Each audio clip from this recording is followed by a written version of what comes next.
नमस्कार, आप देख रहे हैं खबर उत्तर प्रदेश और मैं हूं आपके साथ अविन्या रावत। रुख करेंगे खबरों का, लेकिन उससे पहले हेडलाइंस।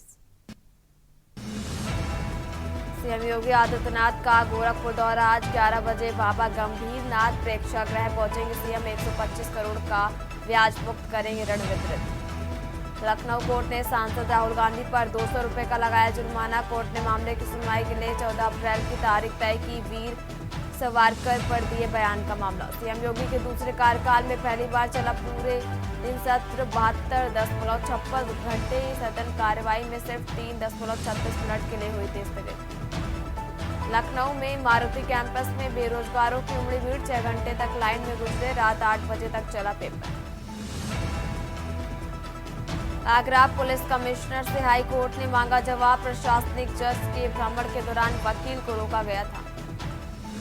माफिया अतीक के करीबियों पर एक्शन जारी। पीडीए ने अतीक के करीबी जैद की अवैध प्लॉटिंग के खिलाफ की कार्रवाई। आप देख रहे हैं के न्यूज, खबरों का सारथी। और अब बात कर रहे हैं राजधानी लखनऊ की, जहां सीएम योगी का गोरखपुर दौरा है। आज लाभार्थियों को ऋण धनराशि का चेक सौंपेंगे मुख्यमंत्री योगी आदित्यनाथ। लाभार्थियों को ऋण धनराशि का सौंपेंगे चेक। 125 करोड़ का ब्याज मुक्त ऋण वितरित करेंगे मुख्यमंत्री। 11 बजे बाबा गंभीर नाथ प्रेक्षागृह पहुंचेंगे मुख्यमंत्री योगी आदित्यनाथ। सीएम योगी का गोरखपुर दौरा है आज। लाभार्थी को ऋण धनराशि का चेक सौंपेंगे मुख्यमंत्री। 125 करोड़ का ब्याज मुक्त ऋण वितरित करेंगे। 11 बजे बाबा गंभीर नाथ प्रेक्षागृह पहुंचेंगे मुख्यमंत्री। सीएम योगी का गोरखपुर दौरा है आज।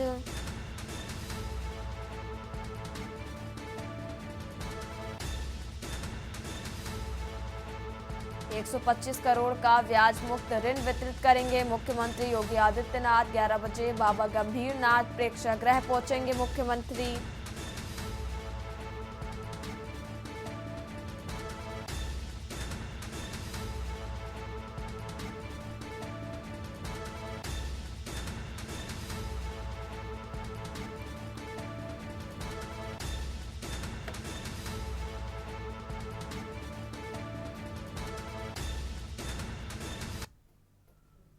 यूपी के मुख्यमंत्री योगी आदित्यनाथ, और इससे पहले एक बड़ी खबर आपको राजधानी लखनऊ से बता रहे हैं। जो अंसल के बैंक खातों पर राष्ट्रीय कंपनी कानून न्यायाधिकरण का एक्शन। लखनऊ से आपको इस वक्त बड़ी खबर बता रहे हैं। जो एनसीएलटी के रिसीवर ने रोक संबंध भेजा पत्र। खातों के संचालन के लिए नए अधिकारी होंगे नियुक्त। फाइनेंस कंपनी के बकाया पर एक्शन, और बड़ी जानकारी आपको राजधानी लखनऊ से बता रहे हैं। जहां बोर्ड को भंग करते हुए नवनीत गुप्ता रिसीवर नियुक्त। अंसल के बैंक खातों पर रिसीवर ने लगाई रोक। राष्ट्रीय कंपनी कानून न्यायाधिकरण का एक्शन। अंसल के बैंक खातों पर रिसीवर ने रोक लगाई। राष्ट्रीय कंपनी कानून न्यायाधिकरण का एक्शन। एनसीएलटी के रिसीवर ने रोक संबंध पत्र भेजा।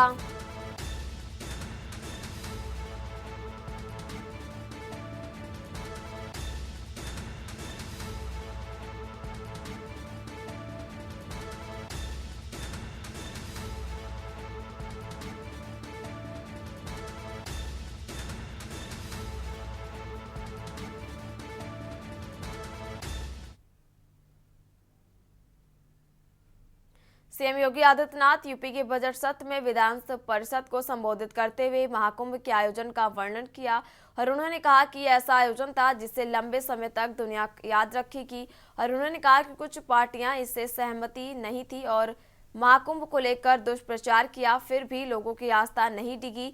मुख्यमंत्री योगी आदित्यनाथ ने सपा पर हमला करते हुए कहा कि सपा के लोगों के लिए औरंगजेब गर्व का विषय है। जिसने अपने पिता को कैद कर उन्हें पानी की एक बूंद के लिए तरसा दिया था।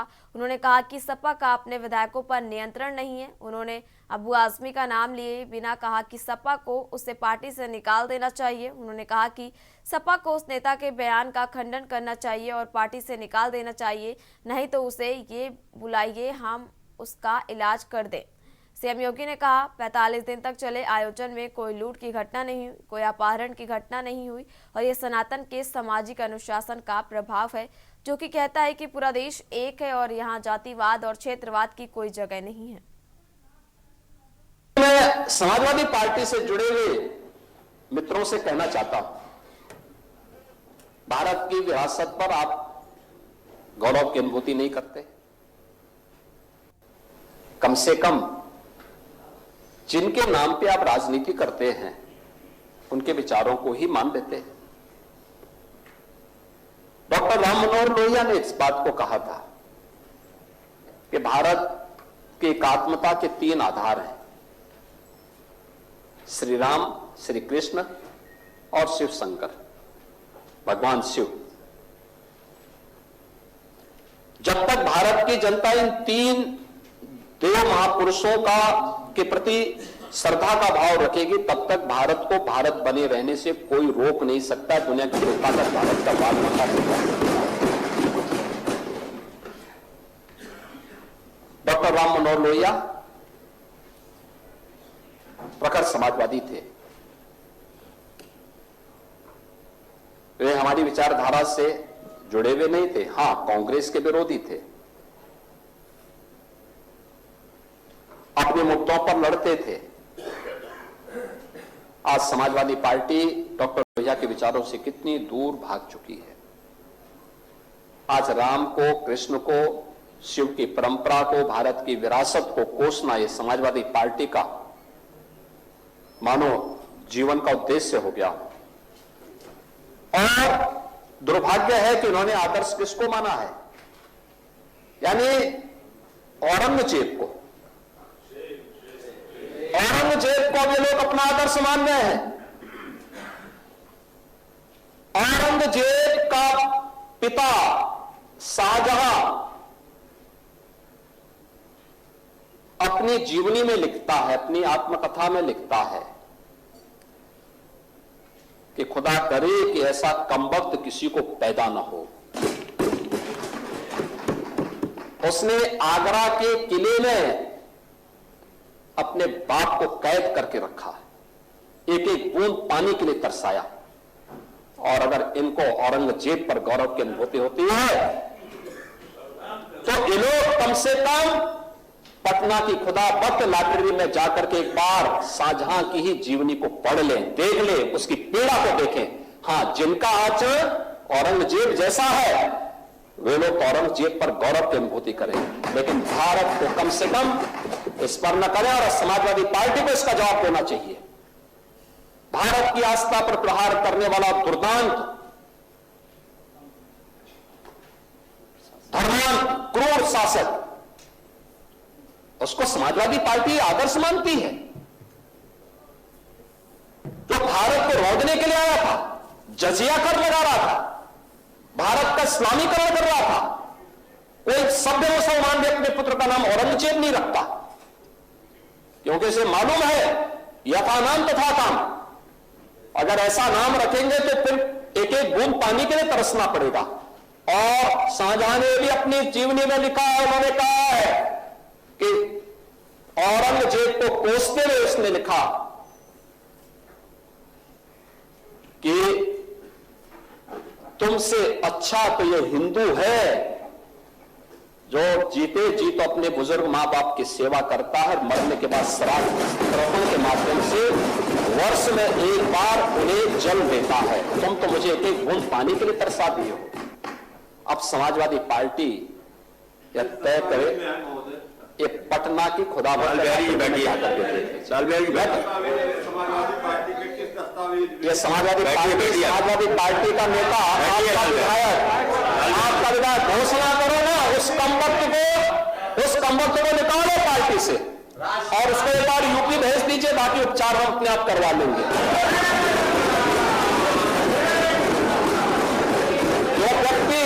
छत्रपति शिवाजी महाराज की परंपरा पर गौरव की अनुभूति करने की बजाय लज्जा महसूस कर रहा हो और औरंगजेब को अपना नायक मान रहा हो, क्या उसको भारत के अंदर रहने का अधिकार होना चाहिए क्या? और समाजवादी पार्टी को इसका जवाब देना चाहिए। एक तरफ आप कुंभ को कोसते रहे और दूसरी तरफ औरंगजेब जैसे दुष्ट और क्रूर धर्मान मंदिरों को तोड़ने वाले व्यक्ति को, भारत की आस्था को निर्मलता के साथ रौंदने का कार्य करने वाले व्यक्ति को महिमामंडन करते हो। आखिर कौन सी नस ऐसी आपकी दबी हुई है कि आप लोग अपने उस व्यक्ति पर, उस विधायक पर नियंत्रण नहीं कर पा रहे हैं? और इसीलिए मैं कहना चाहता हूं कि व्यक्ति के विचार अलग हो सकते हैं, मानव खंडन क्यों नहीं समाजवादी पार्टी समाजवादी पार्टी खंडन करे इसका। लाल बिहारी सुनिए, समाजवादी पार्टी को समाजवादी पार्टी को इसका खंडन करना चाहिए। समाजवादी पार्टी को इसका खंडन करना चाहिए और समाजवादी पार्टी को इसको बाहर निकाल देना चाहिए, निकाल देना चाहिए बाहर, या यहां बुलवाइए सम्मेलन में। उत्तर प्रदेश तो ऐसे लोगों का उपचार करने में बहुत देरी नहीं करता है। भगवान श्री कृष्ण ने भी श्रीमद् भगवत गीता में इस बात का उल्लेख किया, ये यथा माम प्रवदन्ते तास तथैव भजाम्यहम्, यानी मुझे जो जिस रूप में स्मरण करता है मैं उसी रूप में उसको दिखाई देता हूं। और मुझे लगता है कि जिसकी जैसी दृष्टि थी उसको वैसे ही सृष्टि प्रयागराज में देखने को मिली। पहला आयोजन है जिसको दुनिया के मीडिया ने सराहा है और दुनिया की मीडिया की चर्चा मैंने कल भी की थी। मैं उसको बहुत लंबा नहीं खींचना चाहूंगा, लेकिन फिर भी चाहे वह वॉल स्ट्रीट जर्नल अमेरिका का हो, बीबीसी लंदन हो, एक्सप्रेस ट्रिब्यून हो, द न्यूयॉर्क टाइम्स हो, राइटर्स हो, द गार्डियन हो, CNN हो, इन सब ने इस महाआयोजन की तारीफ की, इस महाआयोजन की तारीफ की। और यूनेस्को के निदेशक टिम कर्टिस ने भी महाकुंभ के बारे में कहा कि 2019 के कुंभ को यूनेस्को ने मानवता की अमूर्त सांस्कृतिक धरोहर के रूप में मान्यता दी। आज का एक बहुत महत्वपूर्ण आर्टिकल है, मैं उसकी ओर पे सदन का ध्यान आकर्षित करना चाहूंगा, और वह इसलिए भी आवश्यक है क्योंकि हमारे प्रतिपक्ष के जो माननीय सदस्य हैं वे जानते हैं देश के एक प्रतिष्ठित हिंदी आलोचक श्री सुधीर पचौरी को। ये हमारे संघ विचारधारा के नहीं है, भारतीय जनता पार्टी से भी उनका कोई संबंध नहीं है। वे हमारी विचारधारा या अन्य इस प्रकार के मुद्दों की अक्सर आलोचना और आलोचनात्मक कार्यों के लिए ही वो जाने जाते हैं। महाकुंभ के बारे में उन्होंने लिखा कि समाज अपने अनुभवों में जीता है। उन्होंने बहुत सारी चीजें इसमें लिखी हैं। उन्होंने लिखा है कि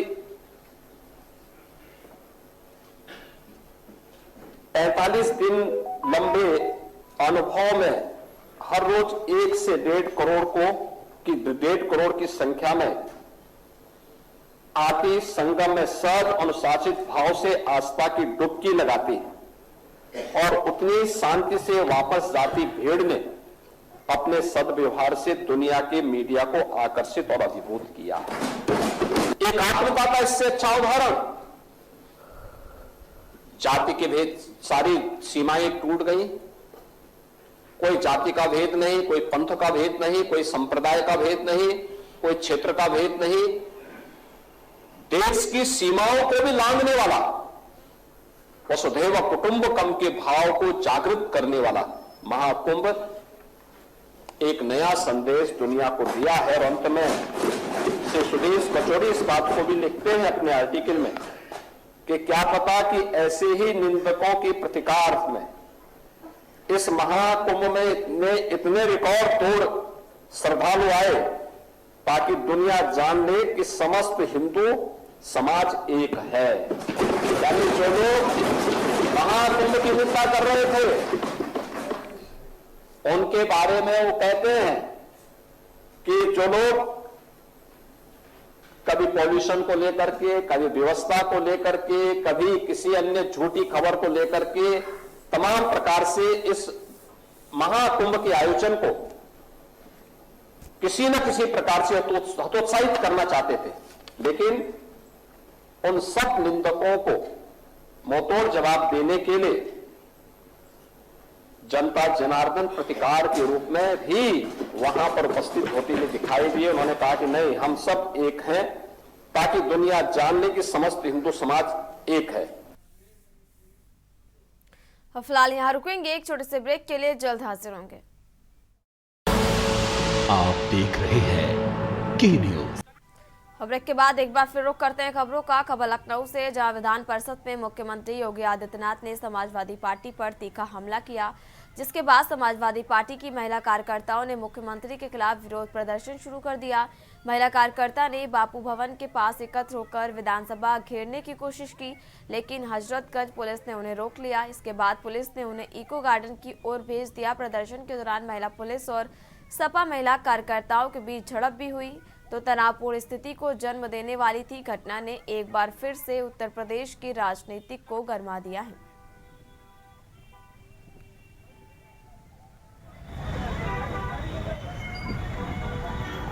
विधान परिषद में ये मुद्दा उठाया है कि मुजफ्फरनगर का नाम बदलकर लक्ष्मीनगर कर दिया जाए। देखिए,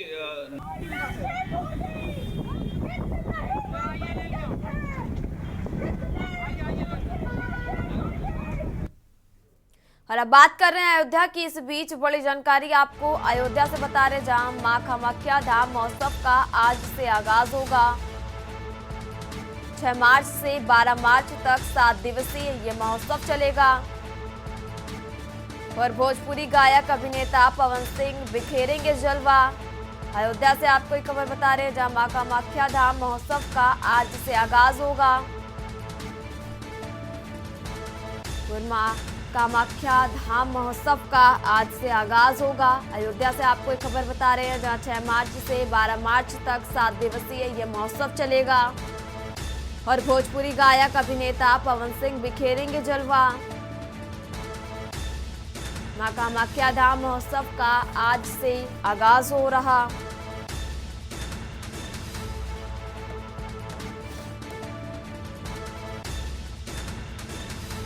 मार्च से 12 मार्च तक 7 दिवसीय ये महोत्सव चलेगा।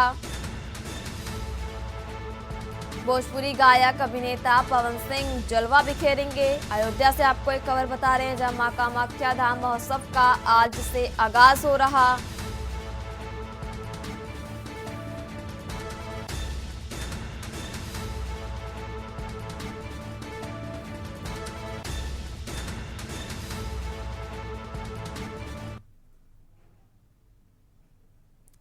मुजफ्फरनगर का नाम बदलने की मांग पर समाजवादी पार्टी के विधायक अतुल प्रधान ने तीखी प्रतिक्रिया दी। उन्होंने कहा कि इस मुद्दे की बजाय मुजफ्फरनगर के किसानों की हालात और खासकर गन्ना किसानों के हालात पर चर्चा होनी चाहिए। वे सरकार से ये आग्रह करते हैं कि किसानों की समस्याओं पर ध्यान दिया जाए। संभल मामले पर अतुल प्रधान ने कहा कि सरकार जाति और धर्म के आधार पर समाज को बांटकर शासन चला रही है, जो कि ठीक नहीं है। अनशन मामले को लेकर उन्होंने कहा कि ये भी एक महत्वपूर्ण मुद्दा है और लोगों को जानना चाहिए कि अंसल किसके करीबी हैं, ताकि पूरी सच्चाई सामने आ सके। विधान परिषद में ये मुद्दा उठाया है कि मुजफ्फरनगर का नाम बदलकर लक्ष्मीनगर कर दिया जाए। देखिए, नाम बदलने का ट्रेंड चल रहा है भाजपा में, लेकिन मैं उनसे कहना चाहता हूँ, मुजफ्फरनगर के रहने वाले हैं, गन्ने का क्षेत्र है। अगर वहीं सदन में खड़े होकर चिल्लाकर सरकार से ये बात कह दी होते कि गन्ने के किसान परेशान हैं, उनका पेमेंट नहीं हो रहा, 3 साल से 1 रुपया नहीं बढ़ाया और लगातार घटतौली चल रही है, बेईमानी चल रही है। वहाँ पर 70 से 80% आबादी गन्ने की खेती करती है, उस पर आश्रित है। तो ये इनका नया कोई काम नहीं है, इसी तरह काम है। दूसरा मैं कहना चाहता हूँ, आज मैं जिस चीज़ पर हमने नियम 56 में बोलना है, बागपत बड़ौत में 9 लोगों की मौत हो गई थी जैन समाज के। आप सोचो, वहीं के रहने वाले हैं, क्या उसका विषय उठाया उन्होंने एक बार भी? 9 लोगों की जान चली गई, 50 से 60 लोग घायल हो गए, उसकी बात आज तक नहीं उठाई। तो अगर विषय उठाना है तो जनता के उन मुद्दों को ध्यान रखिए जिनसे जनता परेशानी में है, दिक्कत में, अन्याय हो रहा। इनसे बेनीवाल या जो भी लोग हैं इनसे ये पूछना कि आपके गांव की कोई सड़क ऐसी है जो पानी की टंकी की वजह से खुद ही ना हो। इतना बड़ा करप्शन, इतना बड़ा भ्रष्टाचार जो जल कल विभाग में हुआ है, शायद इतिहास के पन्नों में दर्ज होगा। जिस दिन ये सरकार बदलेगी उस दिन ये खुलेगा चीज। संबल मामले को लेकर सीएम ने कहा जो हमारा है वो हमें मिलना चाहिए। नहीं, सही बात है, जो जिसका उसे मिलना चाहिए, लेकिन जातीय धार्मिक द्वेष फैलाकर और जातीय धार्मिक बातें निकालकर, और जो सीएम साहब बोल रहे हैं, सीएम साहब मैं कह रहा हूँ 2 घंटे कल बोले, 2.25 घंटे आपने भी भाषण सुना होगा, उससे पहले भी 2 घंटे बोले। अच्छा, ये नहीं लगता कभी कभी एक ही चीज़ रिपीट हो रही है, एक ही चीज़ बार बार? अरे उसी चीज़ के नाम पर सरकार बना ली है ना, लोगों को बांट कर, लोगों की झूठी सच्ची बात चलाकर सरकार बना ली ना एक बार। तो हमेशा ये चीज़ चलेगी नहीं। 2027 में ये लोग हटेंगे और कहीं ना कहीं जनता इनको सबक सिखाने का। अंसल मामले को लेकर कल सीएम ने बोला कि सपा सरकार के दिन थे और अखिलेश ने इस पर ट्वीट किया।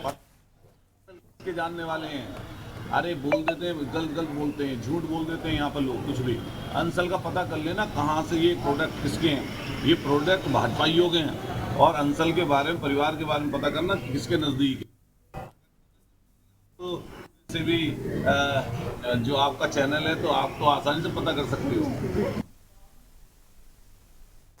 उत्तर प्रदेश की खबरों में फिलहाल इतना ही। आप देखते रहिए के न्यूज़ इंडिया। नमस्कार। इस कार्यक्रम के प्रायोजक हैं double engine detergent powder and cake, रिश्तों में लाए डबल चमक।